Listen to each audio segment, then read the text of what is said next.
I saw that business model. I was like, let's go all in on that, which is supporting creatives and digital agencies from the development side. Because if you look at a lot of the creative studios out there or agencies that are doing pretty good, most of them are founded by, people that are creatives or really good at marketing. There's very few of them that are created by development arms and technical people. And so we come in and we partner with agencies. This is what we do now coming into White Rabbit Group. As a company as a whole, all we do is partner with creative studios and agencies for engineering. So still to this day, our agency partners are out there. They have their clients. They're doing the designs, and we come in and we build it.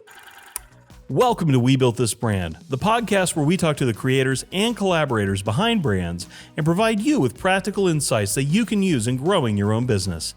Today, we're talking with Greg Bellinger, founder of White Rabbit Group, a development agency specializing in supporting creative studios and digital agencies. Greg shares his journey from self-taught web developer to entrepreneur, starting with his early business ventures before co-founding White Rabbit. He discusses the company's unique approach to managing its international team and what they've done to be successful beyond that. We also get to talk about his company's work with the Game Awards and some of their other recent successes. There was a lot to learn in this episode, and I'm so glad that Greg was able to spend time with me. So, without further ado, here's my conversation with Greg Bellinger, CEO and founder of White Rabbit Group. Alrighty, Greg, welcome to We Built This Brand. Glad to be here, Chris. Excited to be here. Yeah, thrilled to have you on the show today. And be chatting with you about your work at the White Rabbit Group as the founder of that company and everything that you're doing there. I'm really excited to learn more. So where I typically like to start with these is just get into a little bit about your background first and figure out where you came from and how you got to where you are today. So tell me a little bit about your background. Sure. Yeah. Where did I come from? So I grew up in the Bay Area. Pleasanton, California. That's where I grew up. And I graduated from high school there, moved to Northern California, eventually made it to Chico State. Graduated from Chico State with business entrepreneurship. Basically, right out of high school, I started coding, started building websites, self-taught. This is I graduated in 2007. And about 2008, I started coding, started building websites, started out with this old Microsoft Builder. I even forget the name, this content management system that Microsoft used to manage. And that's what kind of started my journey into code. Once I was able to build a website, coded my first site, kind of told everybody and their mother, I can build you a website. This is what I do. And kind of put on my sales hat and just started, building websites. I got into e-commerce. I don't consider myself a developer anymore, but, the first 10 to 20 websites that I sold, I built myself and got into custom development pretty early on as well, going from custom designs and coding them from scratch from the front end. And I remember writing the code for a lot of those. And I just love the web. Why did I get into it? I don't know. I love creating things from scratch and the ability to just write code, push it to a server, and the whole world can have access to it. It just, it blew my mind, and I quickly fell in love with it. And so that's, started self-taught, but I graduated business entrepreneurship major, Chico State.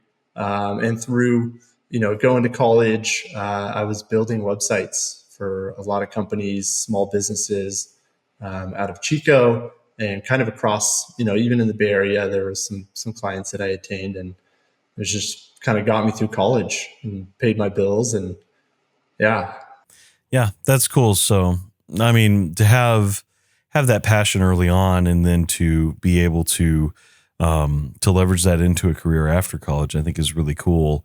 I also find it interesting that you did a business and entrepreneurship major. Funny enough, I actually did a marketing entrepreneurship dual major in college. So I'm familiar with the path. And yeah, so that's really cool. Not a lot of schools offer that, so that's neat. Yeah, Chico State has a good, really good program. When I was there, Peter Strauss was head of the program, and I just learned a lot from the people that were in that program and that I surrounded myself with. So, yeah. And having that business out of college, I mean, obviously that turned into, I guess, your first company out of college, which that was really neat that you got to be able to do that, and then move on into eventually White Rabbit. So what was that journey like? Like, what took you from each business on until where to where you got to White Rabbit? Yeah, I started building websites, and I started my own agency, and that was called Golden Leaf. And I was doing SEO. I was actually pretty good at it back in the day, but we were selling SEO, branding, websites, business cards. We were kind of doing everything, but it was full service. But I was using contractors basically to fulfill all the services that we were doing. And during that time, also, I built and started a couple other companies. A buddy of mine, we co-founded a company, and I was a little all over the place, I guess you could say. I just love building things, creating things, love working with people, but had an epiphany that I was focusing on too many things at the same time, and all that, building websites, being a technical person, used to do front end development. My co-founder Avalash and we started White Rabbit Group with the tenets of going all in terms of like focus, and also hiring everybody as a full-time employee. And so that journey, I guess, up until White Rabbit Group was just building a lot of websites and running an agency and building a few companies, and then just kind of went all in on White Rabbit Group, with my co-founder Abalash. It's a whole nother story and how we met and how that got going. But yeah. Okay. I find it interesting that you said, an intent on hiring full-time employees. What made that one of your visions for White Rabbit? I think experience. So getting ghosted from a developer somewhere. I mean, before White Rabbit Group, and fulfilling, all the services that we were doing, I worked with people all over the world. And there comes a point of like reliability, control over hours and output. But all the reasons why we brought everybody in house is, a big thing is culture.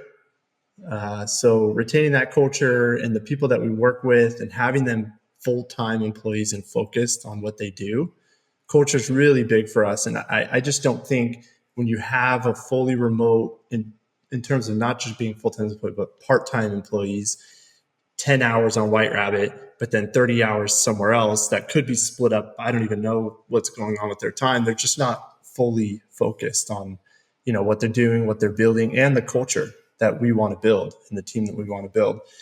Another thing is quality. So our hiring process is, the hiring process is very important, and ours is, there's a lot of steps. We know how to hire engineers, because we're both, technical founders, and obviously our team at this point, we're almost 100 people, are architects, and our hiring team is really good at what they do. So quality and the output of code and things that we're building through the hiring process is really important. And then cost is another. When you bring people in house and you have everybody within the entity, there's no middle person kind of taking a cut. So those were all the tenets as to why.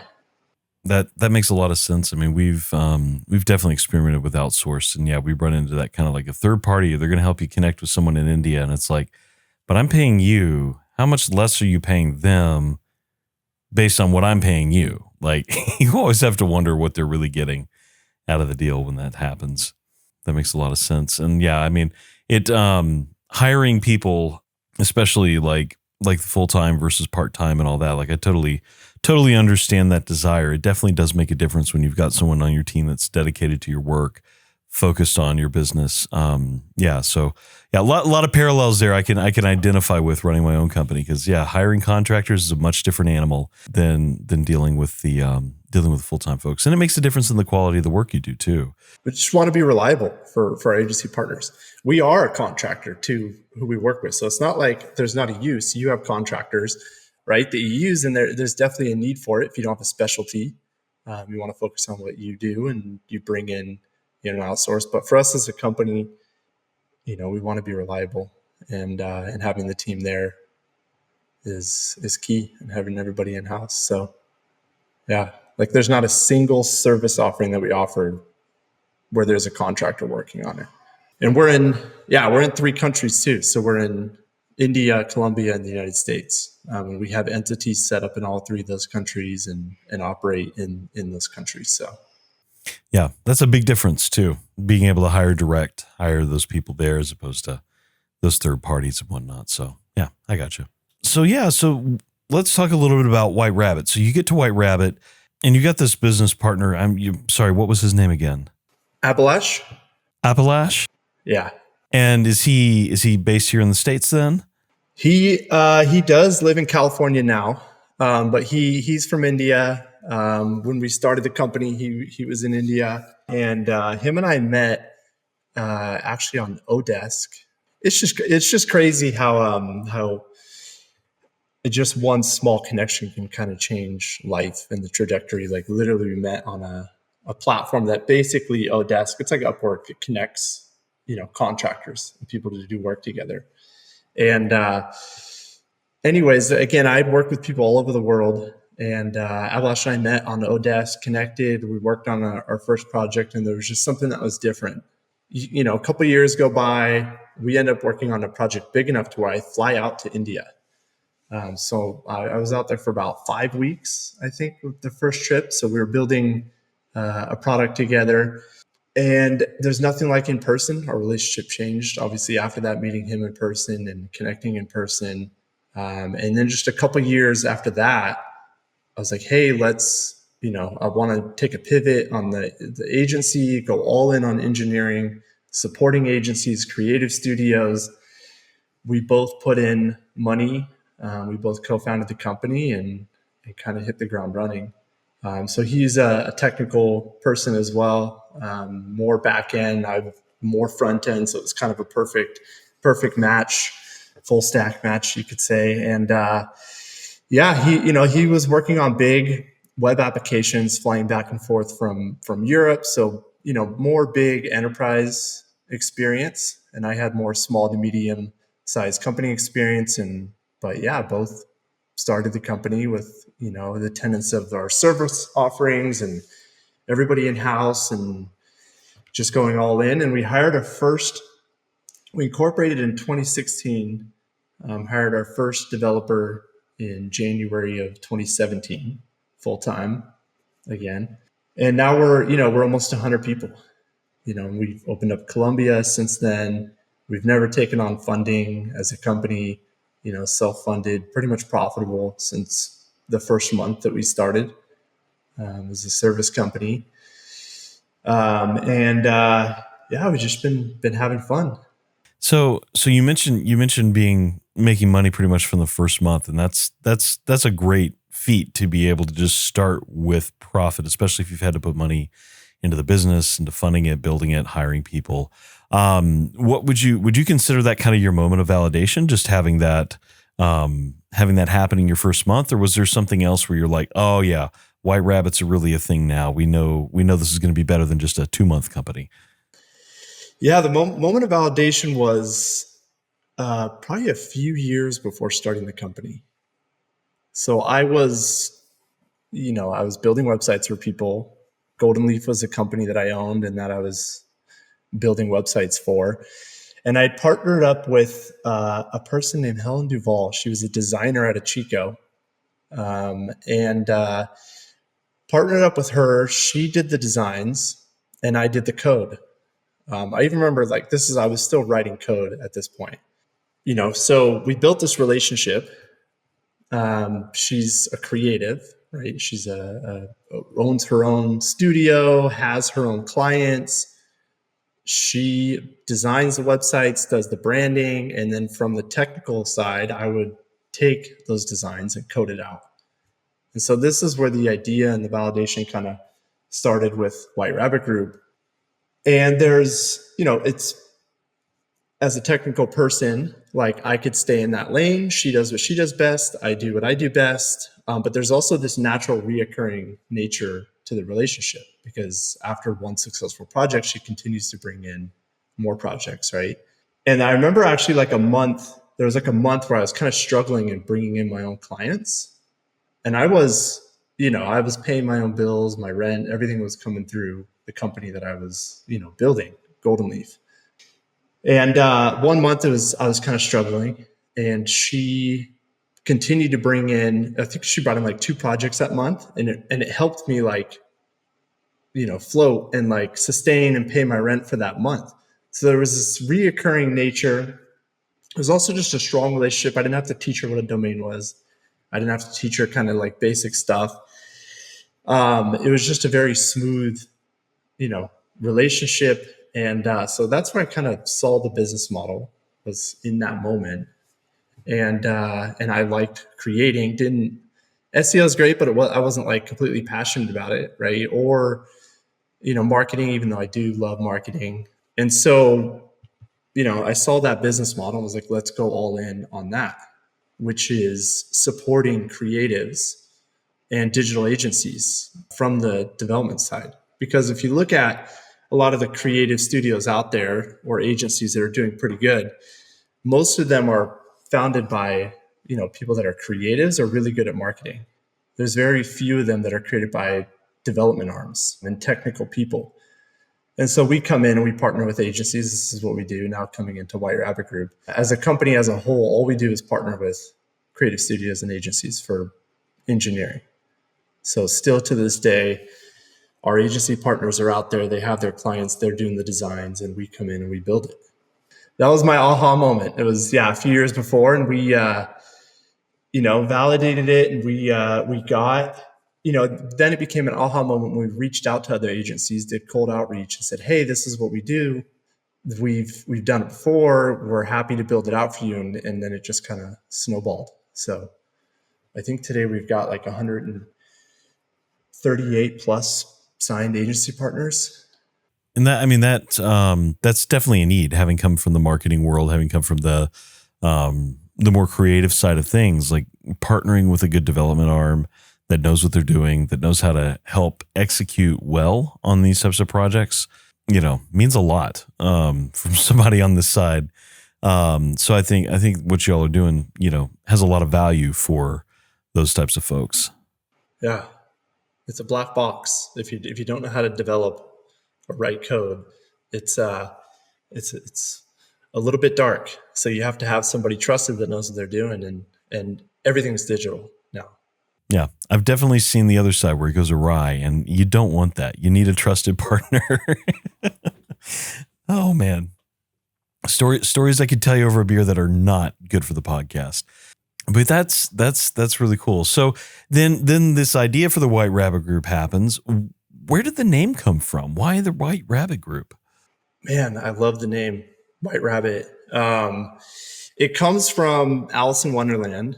Originally stems from that, and then obviously the Matrix, pulled it from Alice in Wonderland down the rabbit hole, and the Matrix really started, the movement, follow the White Rabbit, the digital world, writing code.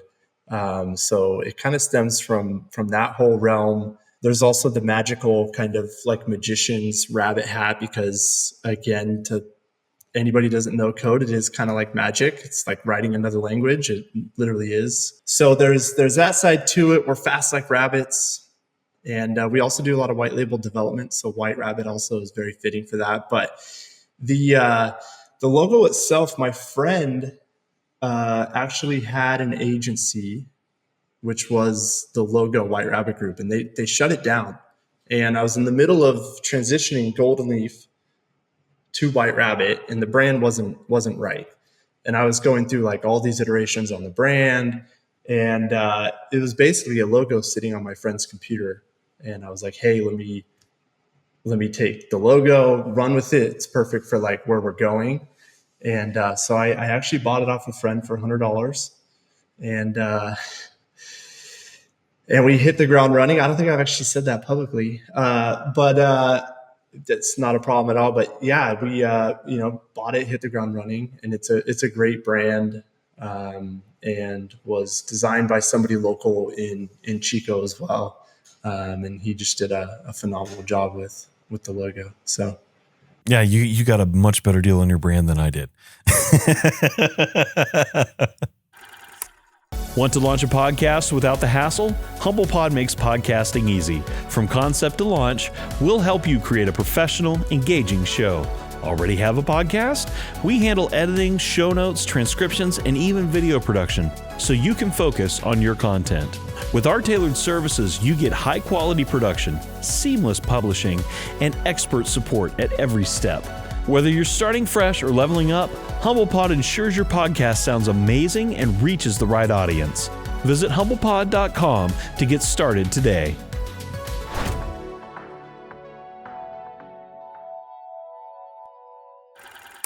Yeah, that's a really neat analogy, and you're right. Like it is like magic when you do development right.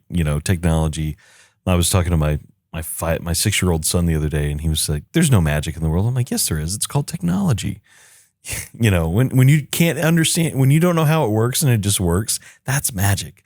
But it's really neat. And y'all have done, speaking of magic, y'all have done some really cool things, some really cool projects since the time that you all have started. And I noticed one of those that probably near and dear to my heart is the Game Awards, as a video gamer in general, and someone who loves that content. So if you don't mind, I'd love to learn more about that project. What was the problem? How did you solve it for the Game Awards? Like what all did you do with them?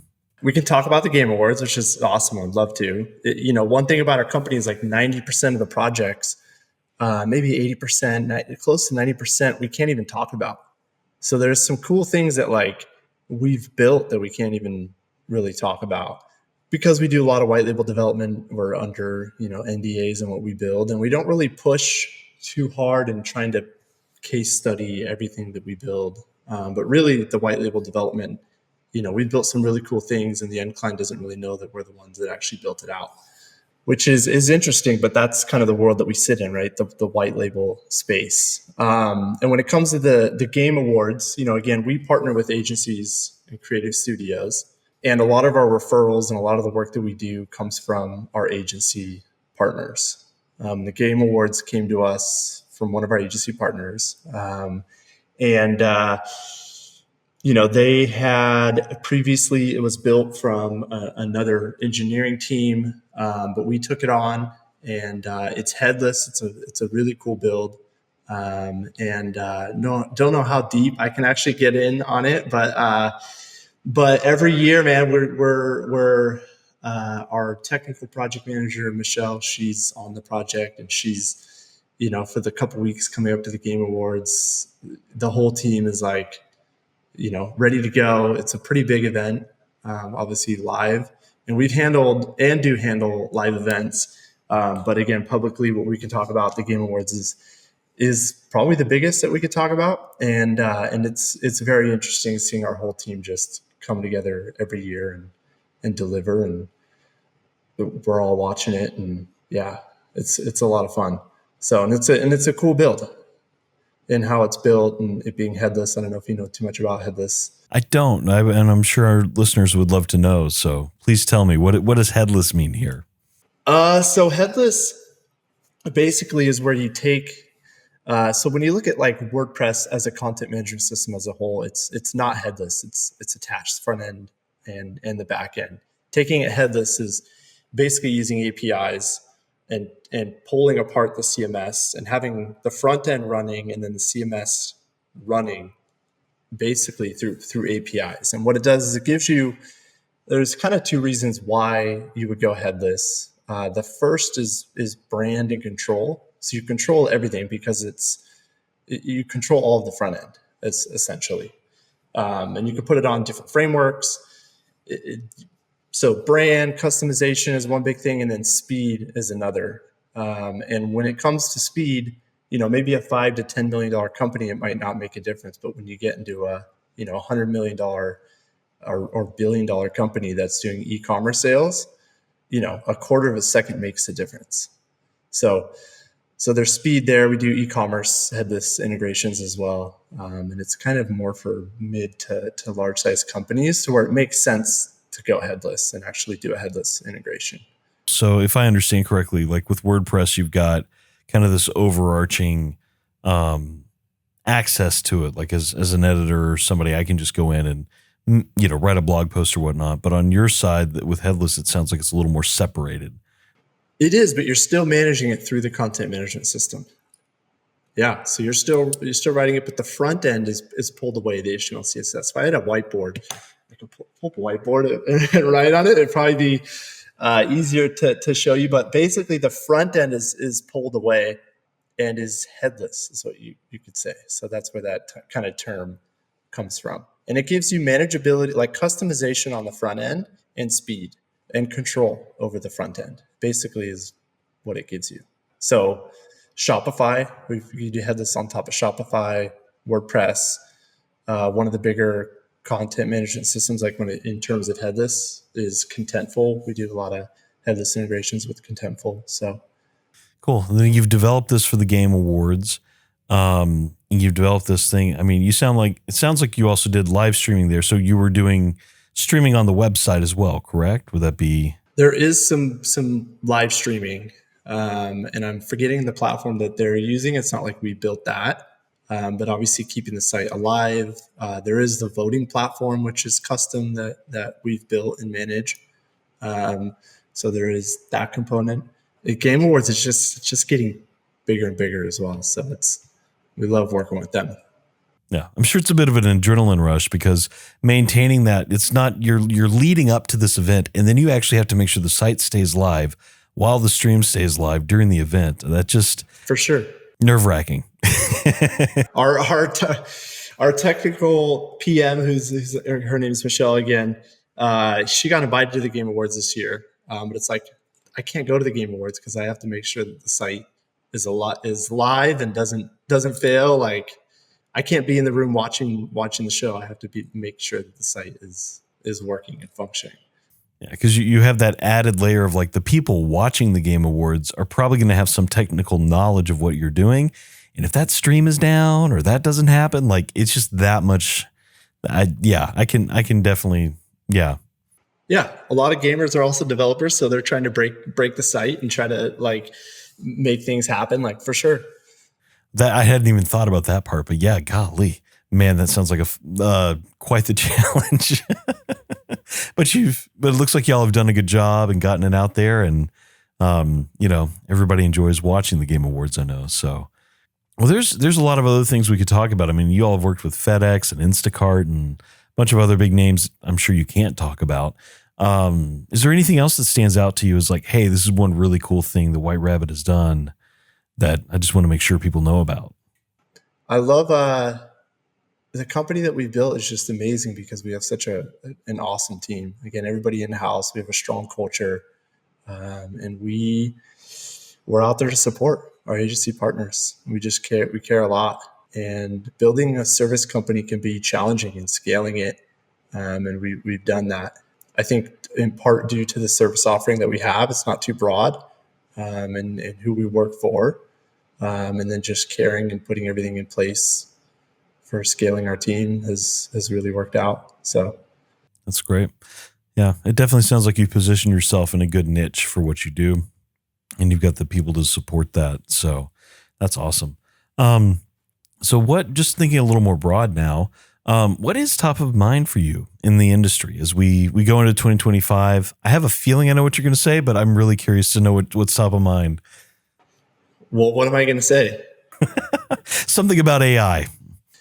Yeah, AI is taking over. I have a weekly newsletter that I write every week, and I release it. And last week I wrote about, I'm using it every day. I'm personally using it every day. It's kind of like my lawyer on the side, writing clauses, editing clauses, copywriting, ton of research, doing a ton of research on ChatGPT. It's kind of my go-to, and it's quickly become a tool that I use every single day, as a CEO of nearly 100 people. So when you talk about, what's ahead, I guess what's new and what's taken over, it's these chatbots. I held back there because it's not technically AI yet. It's machine learning and patterns, but AI is what everybody's calling it, and it will be, AI one day. But it's taken over. It's not here for us as an engineering team. I'll just make this statement. There's not a single engineer in the entire world that should not be using AI at this point as its assistant for writing code. And our team for sure is using it, and it's taken over. So, we're starting to do integrations on it, and getting, some projects in terms of like machine learning, and it's cool to see. It's taken over everything.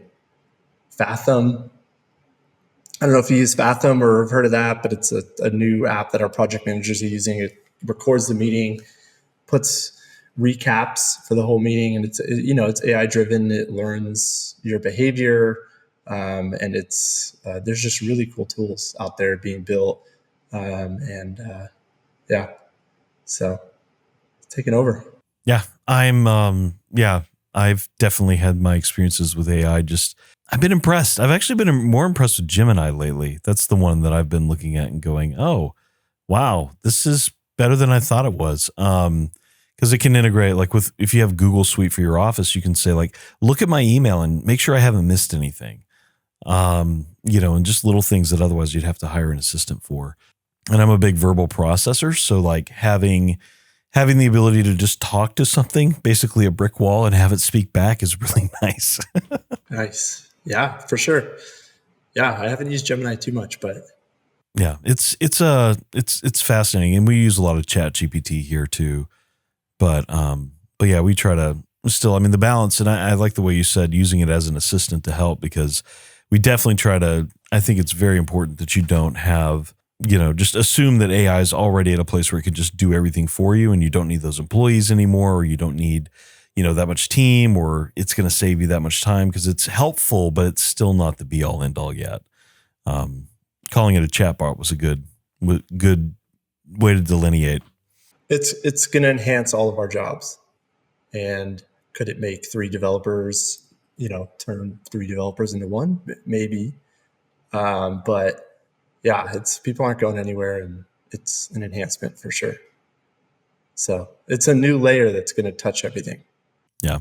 It feels a lot like when I was growing up, like seeing laptops come into reality. My dad worked for AT&T. So like I saw him bring home a laptop for the first time. I saw all this technology. We got dial up and all that. And all these times people said, oh, this is going to change the world. And then there was some fear about people losing jobs. It never happened, because it just always made us that much more efficient, and people figured out how to work with it, and it just created more work. And we're just doing that much more with the same people. So there's a fascinating future there, but yeah, I can see that being really applicable to what y'all are handling and doing. So, well, yeah, as we wrap up, always like to ask this question at the end. I mean, this is marketing, branding related, but always want to know from you, like, what brand do you admire the most right now? My go-to is, and I don't know, maybe a lot of people say this, man, but I just love the brand. It's Stripe. I don't know if you get that one a lot. I don't know if it's a question you ask a lot of people, but I love Stripe's branding. It's clean. Whenever I talk about branding and messaging and UI design in their site, and even UX simplicity, Stripe is one of my go-tos. Another's Nike. Love the book Shoe Dog. So as a company, we did hand out Shoe Dog to all of our employees. I think we stopped doing that a little bit, but we're still handing some of them out. But Nike and the company that they built, Shoe Dog. Have you read the book? I have not read the book. No. It's it's a good one. Shoe Dog.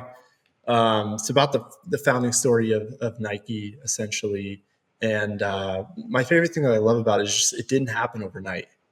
It took them many, many years to become the Nike that they became. And the lesson is, success stories, while they do happen very rarely overnight, most of them are built over a long period of time and through tenacity and just not stopping, continuing to go, continuing to push for the mission that you're on and that they were on. And so Nike's another brand that I love, and the swoosh and everything that Nike represents. It's a really cool story. So Yeah.